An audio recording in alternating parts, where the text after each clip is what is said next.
자, 구약성경 819페이지 시편 25편의 말씀을 볼 차례인데요. 시편 25편 14절에서 22절까지의 말씀 보도록 하겠습니다.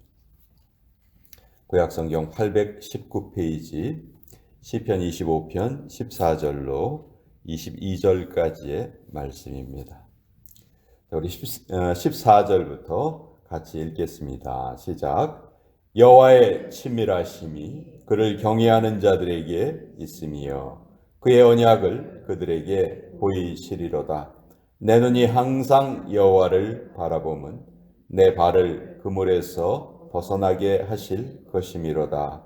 주여, 나는 외롭고 괴로우니 내게 돌이키사 나에게 은혜를 베푸소서. 내 마음에 근심이 많사오니 나를 고난에서 끌어내소서. 나의 권고와 환난을 보시고 내 모든 죄를 사하소서. 내 원수를 보소서. 그들의 수가 많고 나를 심히 미워하나이다. 내 영혼을 지켜 나를 구원하소서. 내가 죽게 피하오니 수치를 당하지 않게 하소서. 내가 주를 바라오니 성실과 정직으로 나를 보호하소서. 하나님이여, 이스라엘을 그 모든 환난에서 속량하소서. 하나님의 말씀입니다. 아멘. 자, 다윗이 지은 시편인데요. 자기의 삶에 힘들고 어려운 것을 하나님께 호소하면서 하나님의 도우심을 구하는 그런 시편입니다. 시편은 별명이 우리 인간 감정의 해부도다, 그런 별명이 있습니다. 시편 안에는 인간이 느낄 수 있는 모든 감정이 정말 다 나와 있어요. 기쁨서부터 시작해서 슬픔도 나타나 있고 또 고통도 있고 영광도 있고, 하여튼 우리 인간이 살아가면서 겪을 수 있는 모든 감정이 시편 속에 다 녹아 있습니다.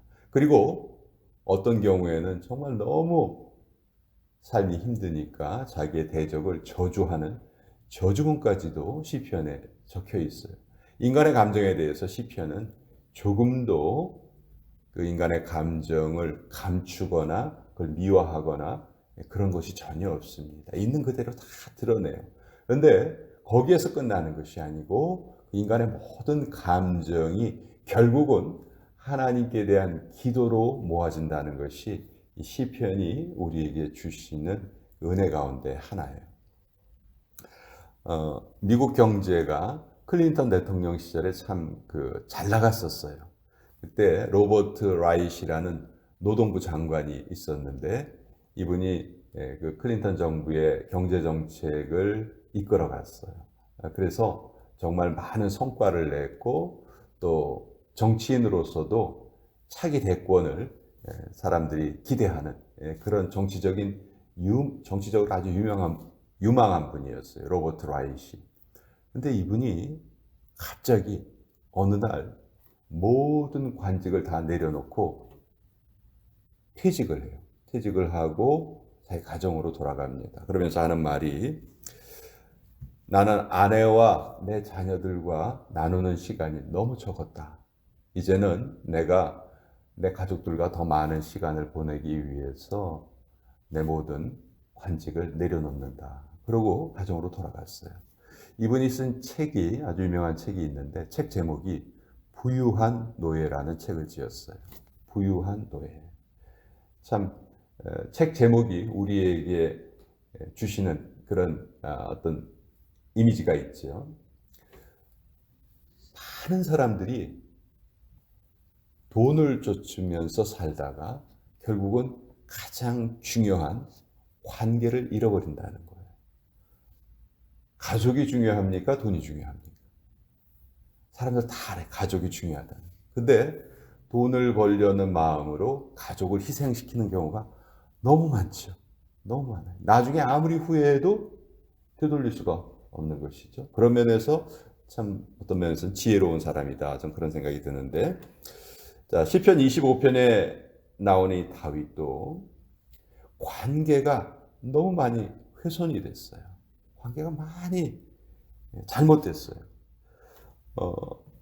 얼마나 힘들었냐 하면 16절에 보면 주여 나는 외롭고 괴로우니 내게 돌이키사 나에게 은혜를 베푸소서. 내 마음에 근심이 많습니다. 또 19절에 보면 내 원수를 보소서. 그들의 수가 많고 나를 심히 미워하나이다. 자, 다윗은 자기가 잘못한 것도 없는데 이런 근거 없는 비방, 또 이유 없는 미움을 너무너무 많이 받았어요. 친구와 부하와 또 추종자라고 생각했던 사람들에게 배신을 당했죠. 자기 아들에게도 배신을 당합니다.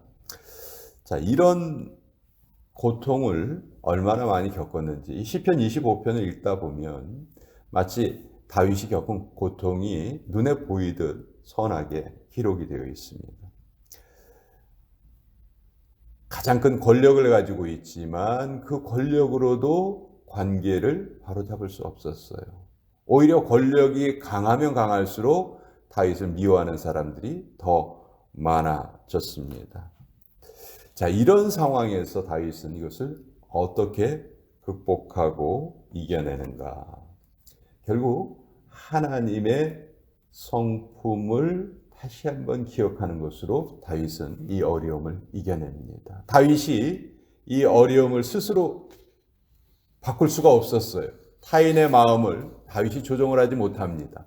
그러나 자기의 마음만큼은 자기가 조정할 수 있었죠. 자기의 마음을 하나님의 말씀으로 계속 씻어냅니다. 여러분, 우리 마음속에 때로는 참 오물이 들어찰 때도 있고요. 우리 마음속에 숯검덩이 같은 그런 검은 마음이 들어설 때도 있습니다. 또 너무도 딱딱한 마음, 너무도 더러운 마음, 너무도 뾰족한 마음, 그런 것이 우리 마음속에 얼마든지 자리 잡을 수 있습니다. 환경의 어려움 때문에 또 사람으로 인해서 겪는 힘든 상황 때문에 우리 마음속에 그것이 얼마든지 자리 잡을 수 있어요. 그때 우리 신앙인이 할 수 있는 가장 좋은 방법이 무엇인가? 결국은 하나님의 말씀으로 그것들을 계속 씻어내는 방법이 가장 유일하고 또 가장 지혜로운 방법이다. 그래서 다윗은 계속해서 자기가 하나님을 바라본다고 고백을 하고 있습니다. 14절에 여호와의 친밀하심이 그를 경외하는 자들에게 있으며, 이것은 다른 말로 하면 내가 주님을 경외하오니 나에게 주님의 친밀하심을 보여주시옵소서. 그런 기도문이나 마찬가지거든요. 또 15절에도 내 눈이 항상 여호와를 바라봅니다. 여호와를 바라봅니다. 결국은 우리 신앙생활은 하나님과의 친밀함으로 결론 낼 수가 있어요. 신앙이 뭐냐? 결국 하나님과 내가 얼마나 친밀한가, 그것이다. 교회를 다니면서도 하나님과의 관계가 냉랭할 수도 있고요. 하나님과의 관계가 먼 사람도 있을 수 있어요. 그것은 결코 바른 신앙생활이라고 할 수 없겠죠. 하나님과의 거리가 얼마나 좁혀져 있는가. 그것이 결국 내 신앙의 이정표라고 할 수 있고 내 신앙의 표현이라고 할 수 있겠죠. 미국의 학자들이 캘리포니아에 있는 4천여 명의 노인들을 대상으로 연구를 한번 해본 적이 있습니다. 어떤 연구를 했냐면 주변 사람과의 관계가 좋은 그룹, 반면에 주변 사람과의 관계가 단절되어 있는 그룹, 이렇게 둘로 나눈 거예요. 예를 들어서 부모 자식 간에도 이렇게 친밀하지 못한 그런 관계를 가진 미국인들이 참 많잖아요. 자식이 뭐 부모를 찾아보지도 않고 부모가 자식한테 연락 한번 하지 않고 또 주변 사람들과 잘 어울리지 못하고 외톨이로 지내는 그런 사람들도 참 많아요. 반면에 누구와든지 관계를 잘 맺고 또 주변 사람들과 또 부모 자식 간에 또 친척 간에 이렇게 아주 치밀한 관계를 누리면서 살아가는 사람들이 많이 있죠. 이게 두 그룹으로 나눈 거예요. 두 그룹으로 나눠서 뭘 조사를 했냐면 이분들이 과연 몇 세까지의 수명을 누리시나 그것을 조사를 해봤어요. 그랬더니 놀랍게도 관계가 나쁜 사람들이 사망률이 3배가 더 높다는 것을 학자들이 연구 결과를 통해서 알아냈습니다. 인간과의 관계도 이렇게 중요한데 하물며 우리와 하나님과의 관계, 그 관계보다 더 중요한 것은 없겠죠. 그래서 다윗은 계속해서 하나님을 바라보겠습니다. 고백을 하고 있습니다. 나치 독일이 유럽을 지배했을 때 그 벨기에 사람들이 갇혀있던 감옥이 있었는데요.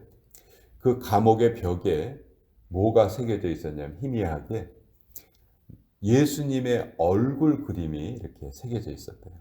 그래서 그 감옥에 있었던 사람들이 다른 걸로 희망을 얻었던 게 아니고 예수님의 얼굴이 그려진 그 벽면을 보면서 희망을 얻고 결국 그 사람들이 나중에 이제 구출되었다 하는 그런 이야기가 있어요.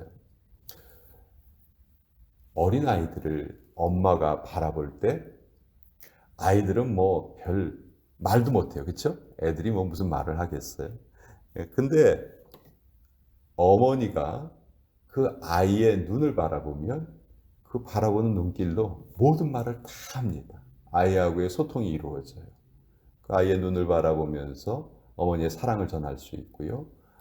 그 아이의 눈을 바라보면서 아이에게 대한 장래의 소망을 또 그 아이에게 넣어줄 수도 있고 가장 친밀한 관계가 되는 것이죠. 아이의 눈만 바라보면서도 이런 친밀함을 우리가 얻을 수가 있습니다. 우리가 하나님을 바라본다는 것은 하나님은 눈에 보이시는 그런 형상이 없으시기 때문에 우리 눈으로 바라본다는 건 사실 말이 안 되는 것이죠. 결국 우리의 마음으로 하나님을 계속 생각하고 하나님의 말씀을 묵상한다는 거예요. 오늘 우리가 이번 주에 암송하는 말씀이 있죠. 여호와의 친밀하심이 그를 경외하는 자들에게 있으며. 그럼 오늘 하루 동안 여기에 나와 있는 몇몇 단어를 우리가 깊이 생각해 보는 겁니다. 여호와라는 이름을 깊이 한번 생각해 보는 거예요. 친밀함에 대해서 깊이 한번 생각해 보는 거예요. 그를 경외하는 자들에게 있다 하셨는데 경외라는 말을 또 우리 한번 깊이 생각해 보고 그를 경외한 자들에게 있다 하셨는데 그 있다의 의미가 무엇인가? 그런 것을 한번 우리가 우리의 나름대로 우리 지금까지 우리가 가지고 있는 우리가 배워온 그 신앙의 틀 안에서 그것을 깊이 한번 반추해 보는 것이죠. 되새김질이라고 아시죠? 그 초식동물들은 일단 자기 위 속에 그 음식물을 집어넣어 놓고 그것을 하루 종일 계속 4개의 위를 거치면서 계속해서 그 음식물을 다시 되새김질을 하죠. 우리가 하나님을 바라본다는 것이 결국 이런 의미가 아닌가. 하나님이 눈에 보이는 형상이 없으시기 때문에 결국 우리는 말씀으로 하나님을 만나는 것이 유일한 방법이에요. 그래서 그 하나님의 말씀을 깊이 새기는 것이 결국은 그것이 나와 하나님과의 친밀함의 유일한 지름길이다 하는 것을 오늘 이 다윗은 우리에게 알려주고 있습니다. 그리고 그런 나에게 20절 하나님께서 내 영혼을 지키셔서 나를 구원하실 것이며 또 내가 주님께 피하오니 수치를 당하지 않게 하실 것이며 또 21절 성실과 정직으로 나를 보호해 주실 것이다. 결국 우리 인생길에서 우리가 믿고 의지할 분은 오직 주님 한 분이십니다. 다윗은 자기 삶의 그 어려움을 통해서 결국 이런 보석을 만들어내게 됐어요. 우리도 마찬가지입니다. 우리의 삶은 다윗과 많이 달라요. 그렇지만 나름대로의 어려움은 다 우리가 지니고 삽니다. 그 나름대로의 어려움을 통해서 결국은 우리도 다윗과 같이 우리 믿음의 결정체, 믿음의 보석을 만들어내야 된다. 그리고 우리 인생을 다 마치면서 우린 우리가 만들었던 그 우리 나름대로의 보석을 하나님께 돌려드리는 거예요. 그리고 이제 우리의 영혼이 하나님께 돌아가는 것이죠. 그것이 저는 우리의 삶이다. 그렇게 생각을 하는데 오늘도 그것을 이루기 위해서 저와 여러분이 또 함께 열심으로 이 하루를 또 살아가게 될 것입니다.